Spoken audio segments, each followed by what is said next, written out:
Dear students, welcome to the lecture series on physics by Step Up Career Institute. तो ये हमारा calculus for physics जो है उसकी जो पढ़ाई कर रहे थे, फिजिक्स के लिए जो कैलकुलस का यूज है फिजिक्स में, last I think last 2 lecture से हम उसकी पढ़ाई कर रहे हैं, कैलकुलस की पढ़ाई कर रहे हैं. तो हमने डिफरेंशियल कैलकुलस का आई थिंक तीनों टॉपिक जो है लिमिट, डिफरेंशिएशन और मैक्सिमा मिनिमा, जिसका एप्लीकेशन फिजिक्स में है, हमने उसको कवर कर लिया था, उसका बेसिक अंडरस्टैंडिंग ले लिया था. और मैं होप कर रहा हूँ कि आपने उसको प्रैक्टिस किया, उसके बेसिक क्वेश्चंस को प्रैक्टिस किया. आज हम लोग इंटीग्रेशन की शुरुआत करेंगे. इंटीग्रल कैलकुलस आपका इंटीग्रल कैलकुलस में इंटीग्रल कैलकुलस की शुरुआत करेंगे. तो इंटीग्रल कैलकुलस में जो हमारा टॉपिक था, पहले हम लोग इंटीग्रेशन as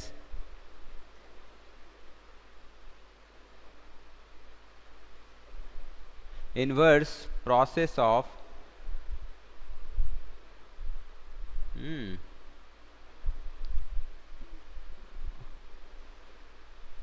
डिफरेंशिएशन है.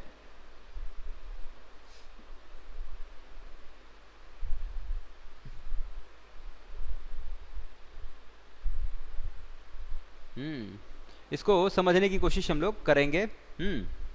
पहले इसको हम लोग देखेंगे, integration as inverse process of differentiation. ठीक है, इसको देखेंगे.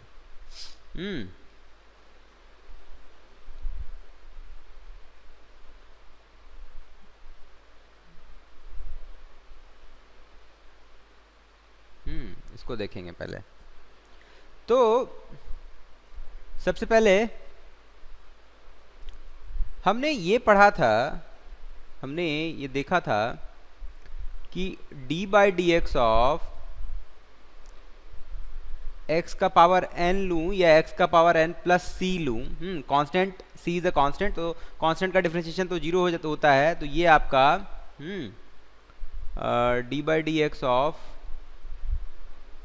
x का power n plus d by D x of constant. तो कांस्टेंट का डिफरेंशिएशन तो 0 होता है, तो ये तो आपका 0 हो जाएगा. फिर बचेगा ये, तो ये इसका डिफरेंशिएशन जो है हमने पढ़ा था n इन x to the power n minus 1 होता है. तो ये होता है. तो अब जो है अगर हम इसको इंटीग्रेट करें, सपोज इसको इंटीग्रेट करें, डिफरेंशिएट करके जो आया इसको इंटीग्रेट करें, अगर हम लोग ये करें, इंटीग्रेशन का सिंबल ऐसा होता है. और dx के रिस्पेक्ट में x के रिस्पेक्ट में इंटीग्रेशन कर रहे हैं, तो इसलिए यहाँ पे dx है, जो इंटीग्रेटिंग वेरिएबल है वो आपका x है, और n आपका कांस्टेंट है. तो this will be equal to x का पावर n प्लस c. तो जो डिफरेंशिएट होकर के आया है, जो डिफरेंशिएट होकर के आया है, उसको आप इंटीग्रेट करेंगे तो वापस ये दे देगा. इसलिए इसको मैं लिख रहा हूँ, इसलिए इसको कहा हूँ integration as inverse process of differentiation. Differentiate किया और वापस आप इंटीग्रेट करेंगे तो वहीं पे पहुंच जाएंगे. और ये जो सिंबल है, ये जो सिंबल है, ये जो इस तरह से मैं कर रहा हूँ, मैंने ये जो किया हुआ है कोई फंक्शन fx, ये nx to the power n minus 1 क्या है, ये भी कोई फंक्शन ही है ना, ये एक फंक्शन है. तो ये dx इस तरह से जो कह रहा हूँ, हाँ, और इसका इंटीग्रेशन हो करके इसको मैं कैपिटल fx बोल रहा हूँ, जो कि आपका x का पावर n है. इस केस में fx प्लस c है. तो c जो है आपका क्या था, सी आपका कांस्टेंट था, यहाँ पे सी कांस्टेंट था, और अगर आप इंटीग्रेट करेंगे इस तरह से तो इसको जो ये सिंबल है आपका इंटीग्रेशन का इस तरह से, ये आपका, इसको हम लोग इनडेफिनिट इंटीग्रेशन कहते हैं।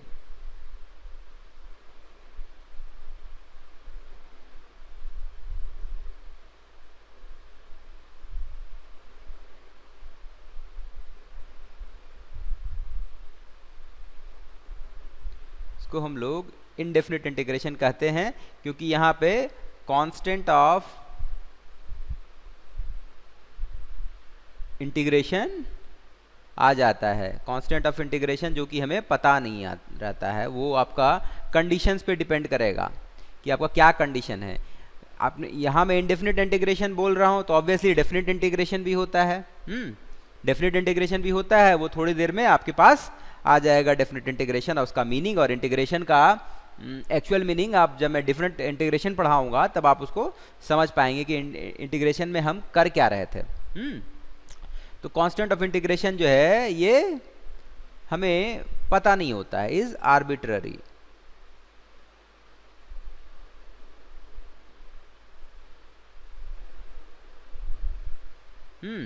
इसलिए ये जो है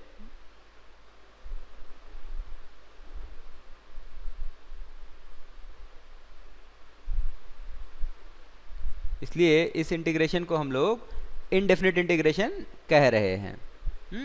क्योंकि कांस्टेंट ऑफ इंटीग्रेशन जो है हमें मालूम नहीं है, पता नहीं है इसका एग्जैक्ट वैल्यू क्या है। That's why this it's name is indefinite integration. इसलिए इसका नाम जो है इनडेफिनिट इंटीग्रेशन रखा गया है। स्पेशली ये वो इसको मैं कर रहा हूँ इनडेफिनिट, इसको मैं इनसर्कल कर रहा हूँ, इसको मैं हाईलाइट कर रहा हूँ यहाँ पे।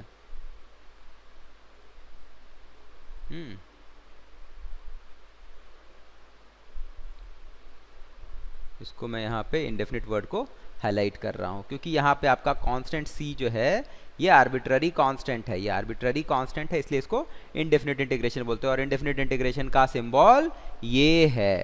तो इस तरह से हमने एक एग्जांपल के तौर पे मैंने ये दिखाने की कोशिश की कि इंटीग्रेशन जो है आपका इनवर्स प्रोसेस ऑफ डिफरेंशिएशन है। आप डिफरेंशिएट करके उसको वापस इंटीग्रेट करेंगे तो वहीं पहुंच जाएंगे। ये मैंने आपको दिखाने की कोशिश की।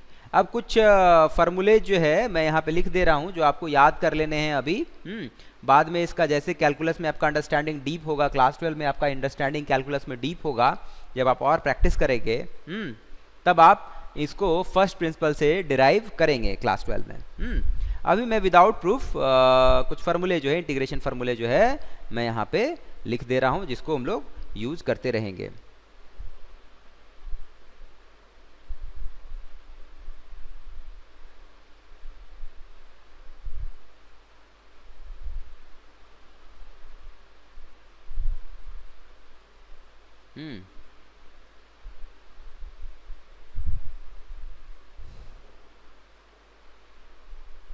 ये इंटीग्रेशन फार्मूले जो है आपको याद कर लेने हैं। मैं लिख रहा हूं। अगर आपका फंक्शन जो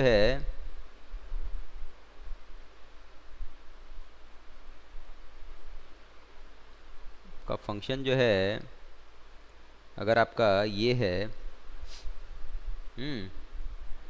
अगर हम sin x का इंटीग्रेशन करते हैं,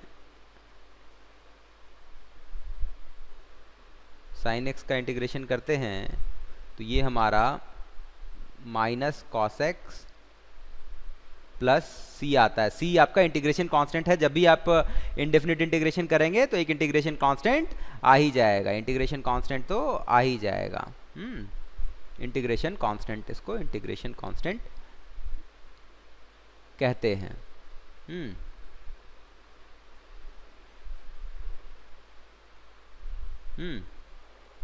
तो ये हो गया। साइन एक्स का इंटीग्रेशन हो गया। उसके बाद अगर आप कॉस एक्स को इंटीग्रेट करेंगे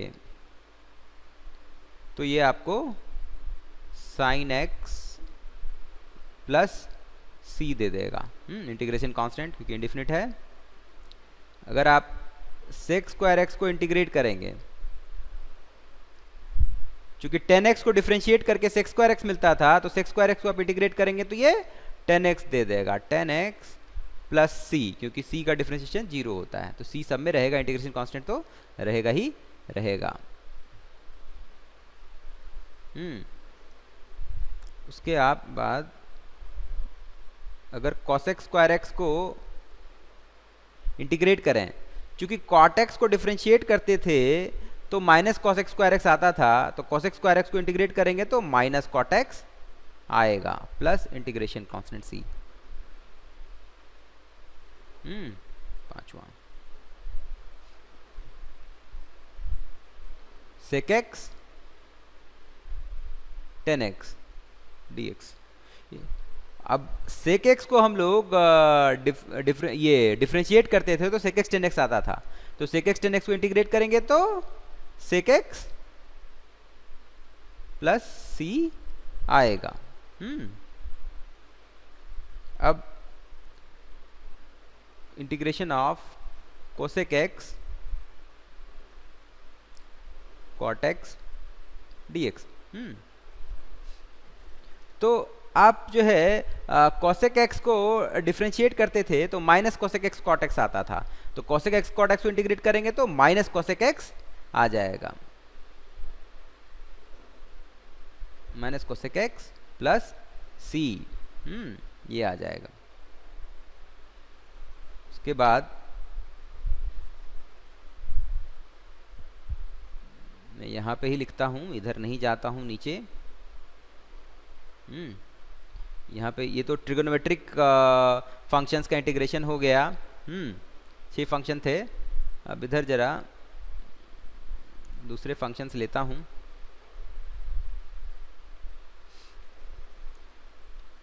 अगर आप x का पावर n का इंडेफिनिट इंटीग्रेशन करेंगे तो आ जाएगा आपको x का power n plus 1 by n plus 1 given that n is not equal to -1, क्योंकि अगर -1 होगा तो ये अलजेब्राइक फंक्शन नहीं रहेगा, ये 1/x हो जाएगा, जो कि इन्वर्स हो जाएगा आपको, इन्वर्स फंक्शन, ये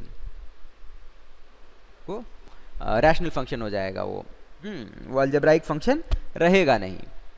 और n इक्वल टू -1 करेंगे तो ये अनडिफाइंड हो जाएगा, तो इसीलिए n इक्वल टू -1 के लिए ही ये वैलिड है। ये आपको n इक्वल टू -1 के लिए ही वैलिड है, इस पर ध्यान देना है।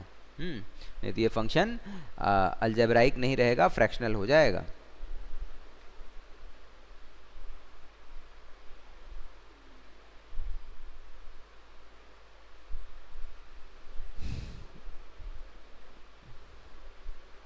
अब अगर 1/x dx हो, 1/x का इंटीग्रेशन जो है ये आपको ln x आ जाएगा। यहाँ पे प्लस c होगा इंटीग्रेशन कांस्टेंट, यहाँ भी प्लस c होगा। अब ये ln x क्या है, ये दो मैं क्लासेस में आपको बताया हूँ, जब अपने ऑफलाइन क्लास में बताया है, लेकिन मैं बता देता हूँ। ये ln x जो है नेचुरल लॉगरिथम होता है। यहाँ पे मैं बता देता हूँ नोट, ln x जो है नेचुरल लॉगरिथम बोलते हैं उसको, log of x to the base e। और e आपका क्या है, e जो है वो नेपियर्स कांस्टेंट है। जब मैं डिफरेंशिएशन पर पढ़ा रहा था, बता रहा था आपको, तब मैंने ये बताया था कि ln x को डिफरेंशिएट करते थे तो 1/x आता था, तो 1/x को इंटीग्रेट करेंगे तो वापस ln x आ जाएगा। 1 ln x plus c, integration constant तो रहेगा ही रहेगा, क्योंकि इंडेफिनिट इंटीग्रेशन हम लोग कर रहे हैं। उसके बाद है 1/x square plus a square का इंटीग्रेशन, तो ये आपका आ जाएगा 1/a tan inverse x by a plus c. आप इसको डिफ्रेंशिएट करेंगे तो आपको ये मिल जाएगा, तो इसको 1/x² प्लस ए स्क्वायर मिल जाएगा। तो इसको इंटीग्रेट कीजिएगा तो वापस यहीं पहुंच जाइएगा। 9 इंटीग्रेशन ऑफ 1/√अंडर a square minus x square d x. यहाँ पे ए जो है रियल कांस्टेंट है, ए रियल कांस्टेंट है, रियल नंबर है, कांस्टेंट है। तो ये आपका sine inverse x by a plus c आ गया। तो इस तरह से हाँ, तो ये जो आपको 9 इंटीग्रेशन फार्मूले हैं ये आपको याद कर लेने हैं। ये इंटीग्रेशन फार्मूला आपको याद कर लेना है। और मैं होप कर रहा हूँ कि इससे आपका आई होप कि किस तरह से डिफरेंशिएट करके जो फंक्शन आता है उसको वापस इंटीग्रेट करते हैं तो वही फंक्शन आ जाता है। तो now I hope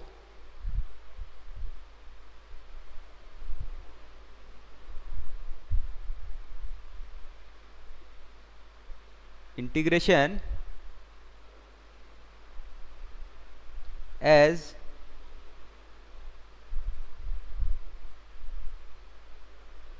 inverse of differentiation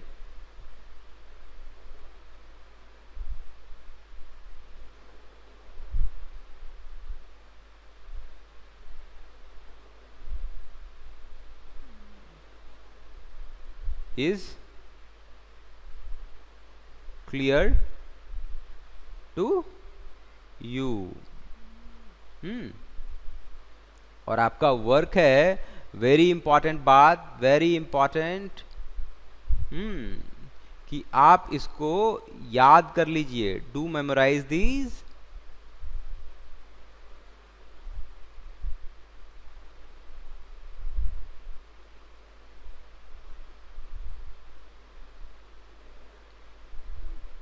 integration फॉर्मूले, ये इंटीग्रेशन फॉर्मूले आपको याद कर लेने हैं। और इसका बार बार यूज होता रहेगा, आपका बार बार इसका यूज होता रहेगा। तो इस तरह से हमने integration as inverse process of differentiation देख लिया। तब इससे रिलेटेड जो है मैं कुछ यूजफुल रूल्स भी बता दे रहा हूं। जिस तरह से डिफरेंशिएशन में रूल्स थे,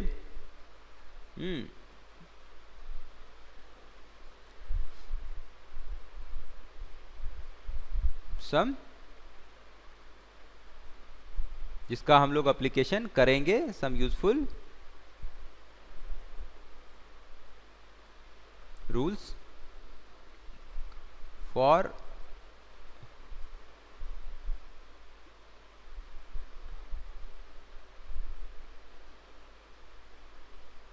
इंटीग्रेशन। वो क्या क्या है वो रूल्स हम लोग देखते हैं। पहला, integration of C F X D X. तो सी कांस्टेंट है तो सी सीधा इंटीग्रेशन के बाहर आ जाएगा, कांस्टेंट बाहर आ जाएगा और C F X D X इस तरह से हो जाएगा, जैसा आपने डिफरेंशिएशन में भी किया था। वह सी इज अ कांस्टेंट, कांस्टेंट से अगर फंक्शन मल्टीप्लाइड है तो सीधा इंटीग्रेशन के लिए बाहर आ जाएगा। दूसरा फॉर्मूला। तो अब जैसे अगर integration of F X D X जो है आपका वो जो फंक्शन है, मैं इंटीग्रेशन कांस्टेंट नहीं लिख रहा हूँ यहाँ पे, केवल आपको फंक्शन लिख रहा हूँ। ये अगर कैपिटल एफ एक्स है तो अगर वो आपका फंक्शन जो है, जो इनपुट है, इनपुट में अगर कोई कांस्टेंट सी मल्टीप्लाइड है, एक्स की जगह पे सी एक्स है, एक्स की जगह पे अगर सी एक्स है तो आपका इंटीग्रेशन में वो हो जाएगा 1/c f of capital F of C X. और ये c जो है कांस्टेंट है, ये इंटीग्रेशन कांस्टेंट नहीं है, यहाँ पे ये कांस्टेंट दिया हुआ है पहले से। आप जो integration of F X D x है तो ये कैपिटल एफ एक्स है, तो अगर वेरिएबल में आपका वेरिएबल अगर c से मल्टीप्लाई कर दिए तो इंटीग्रेशन होने के बाद वो आपका इस तरह का आ जाएगा। यहाँ पे क्योंकि ये c जो है आपका इनपुट है। ये रूल्स जो हैं इंटीग्रेशन के रूल्स, जैसे जैसे हम लोग इंटीग्रेशन करेंगे या आप इसको अपने इसका इंटीग्रेशन जो है इंडेफिनिट इंटीग्रेशन प्रैक्टिस करेंगे तो ये रूल्स आपको क्लियर हो जाएंगे, आपको ध्यान में हमेशा रहेंगे। तो ये सब प्रैक्टिस की चीज़ें हैं। अब अगर ऐसा है एफ एक्स, दो फंक्शन एडेड हैं और उसका इंटीग्रेशन बोला जा रहा है, तो ये आपका दोनों फंक्शन का इंडिपेंडेंट इंटीग्रेशन के बराबर हो जाएगा। Integration F X D x plus integration D x D X. तो इतने फार्मूले जो हैं ये आपको याद कर लेने हैं और धीरे धीरे आपको ये ग्रास्प हो जाएगा। इसका अंडरस्टैंडिंग भी 12th में आकर के आप इसको डिराइव करेंगे 12th में, तो आपको ये और क्लियर हो जाएगा। अभी के लिए आपको ध्यान में रखना है। तो ये तीनों रूल्स जो है इंटीग्रेशन के रूल्स आपको ध्यान में रखने हैं। तो अब जो है आपका इनडेफिनिट इंटीग्रेशन तो हो गया। जो बातें मेरी तरफ से थी वो हो गई। अब मैं कुछ एग्जाम्पल्स जो हैं इनडेफिनिट इंटीग्रेशन के कुछ एग्जाम्पल्स यहाँ पे कर रहा हूँ, जिससे आपका इंटीग्रेशन जो है और क्लियर होगा। और आपको जो है 12th क्लास का बुक ले करके इंटीग्रेशन मैं सजेस्ट करूँगा कि इंटीग्रेशन आप करिए। बेसिक डिफरेंशिएशन इंटीग्रेशन आपको करने हैं ताकि आपको ये याद रहें कैसे इंटीग्रेट करते हैं। कुछ एग्जाम्पल्स मैं यहाँ पे कर रहा हूँ। कुछ एग्जाम्पल्स करते हैं, जैसे मैं पहला एग्जाम्पल लेता हूँ।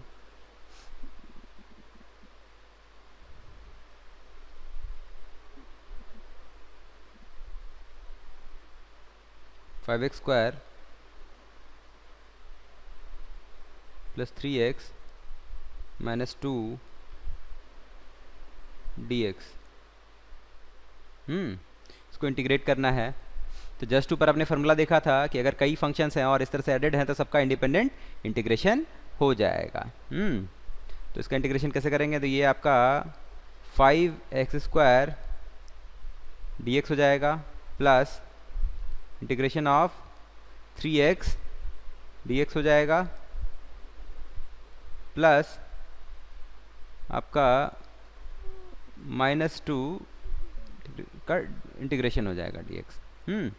तो ये वापस क्या आएगा? अब कांस्टेंट है तो कांस्टेंट बाहर हो जाएगा इंटीग्रेशन से। 5x square dx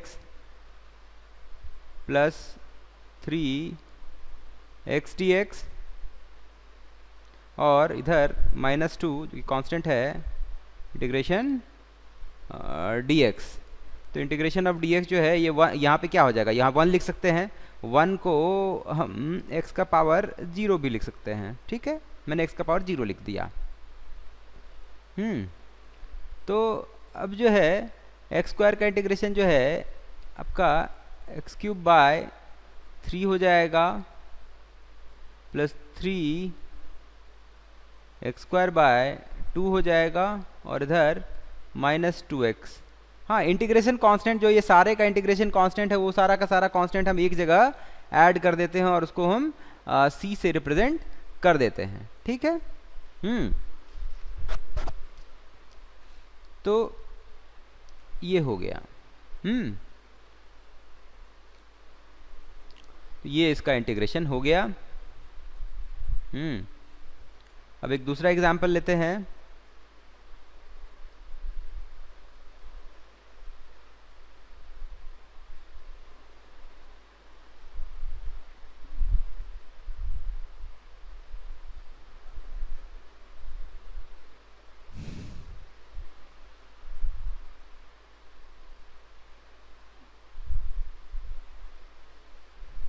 4 sin x minus 2/x, ठीक है।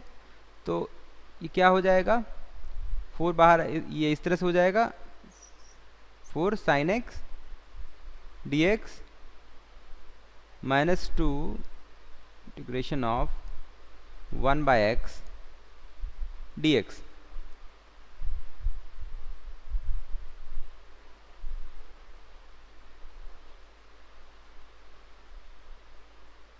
तो साइन एक्स का इंटीग्रेशन जो है अभी आपने पढ़ा था,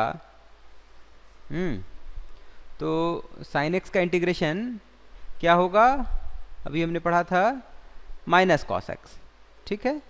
तो ये हो जाएगा -4 कॉस एक्स, ठीक है। और इधर 1/x का ln x minus 2 ln x plus c integration constant, third.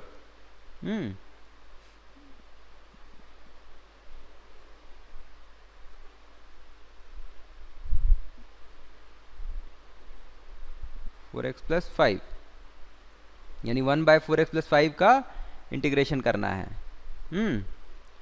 तो ये जो है, अब मैंने आपको बताया था कि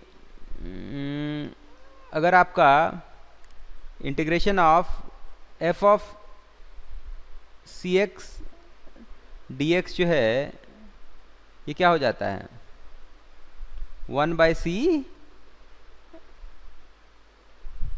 f ऑफ सी एक्स, जहाँ पे वेयर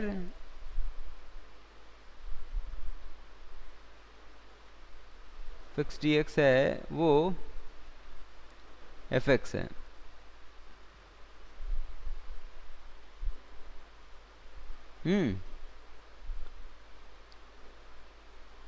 तो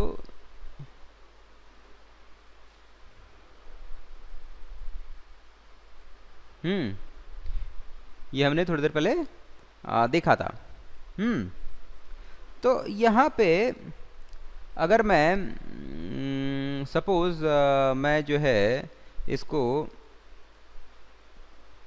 ऐसा मान लेता हूँ, इसको मान लेता हूँ 4x प्लस 5। तो ये क्या हो जाएगा, और तब यहाँ पे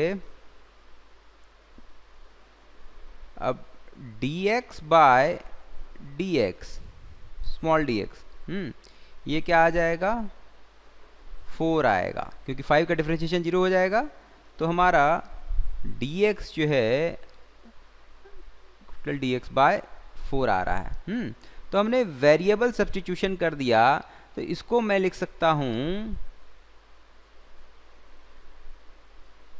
dx बाय x, और बाय 4, तो बाय 4 को मैं 1/4 करके इधर रख लेता हूँ। तो ये हम मेरा कितना आ जाएगा, 1/4 ln of x plus c, integration constant है, यहाँ मैं c1 लिखता हूँ क्योंकि इधर मैंने c ले लिया है। तो ये 1/4 ln x की जगह पे 4x plus 5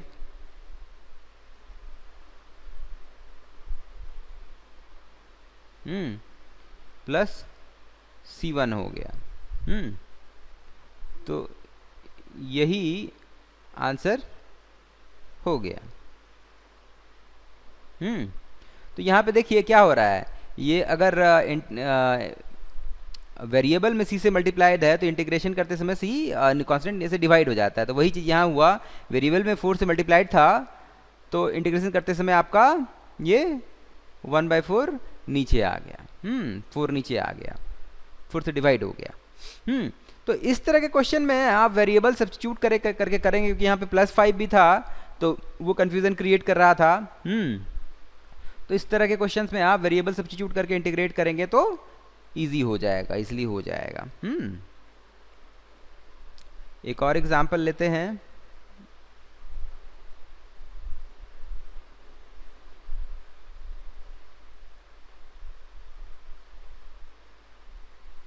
integration of 6x+2 का होल क्यूब dx। तो इस केस में भी देखिए ये वेरिएबल है, 6x+2 है। तो सपोज हम इसमें मान लेते हैं x इक्वल टू 6x+2, तो d capital X by dx ये जो है 6 आ जाएगा, क्योंकि 2 का डिफ्रेंशिएशन तो 0 हो जाएगा। तो यहाँ से हमारा स्मॉल dx जो है d कैपिटल X बाय 6 हो जाएगा। तो ये कितना हो जाएगा हमारा,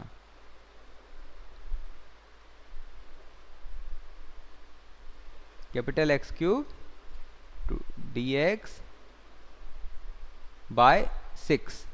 तो 1/6 चूँकि कांस्टेंट है, इसमें 6 से डिवाइडेड है तो 6 बाहर आ जाएगा। 1/6 integration of x cube dx।